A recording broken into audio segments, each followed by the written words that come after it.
फैसलाबाद के करीब सांगाहिल के नवाही गांव कोट रहमत खां के करीब मूसलाधार बारिश की वजह से मुख्तलिफ सेम नालों के बंद टूटने से पानी की शिद्दत में इजाफा होने की वजह से सैलाबी सूरत हाल इख्तियार कर गया है, जिसकी वजह से करीबी देहात मेज शुमाली कोट रहमत खां टिब्बी जहर जखीरा मेज जनूबी अमरकोट मराजपुरा समेत दीगर देहात जेर आब आ चुके हैं और दर्जनों देहात पानी में भी डूब गए और 5 दिन से इन देहातों का जमीनी रास्ता भी खत्म होकर रह गया और हर तरफ पानी ही पानी नजर आ रहा है। इन देहातों में रहने वालों की जिंदगी मफलूज होकर रह गई है, जबकि कारोबारी जिंदगी भी बुरी तरह से मुतासर हो गया और हजारों एकड़ पर काश्त की के मुख्तलिफ अकसाम की फसलें जिसमें धान कमाद घास चारा अमरूद बगात तबाह बर्बाद हो चुके हैं और खेतों में कई कई फुट पानी खड़ा है। जबकि इलाका मकीनों का कहना था कि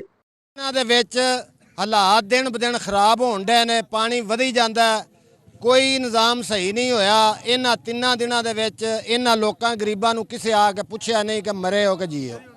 बारिशों का सिलसिला जारी है और सांगला हिल मेज जनूबी कोट बागा लंगोवाल मराजपुरा बुड़ोया चक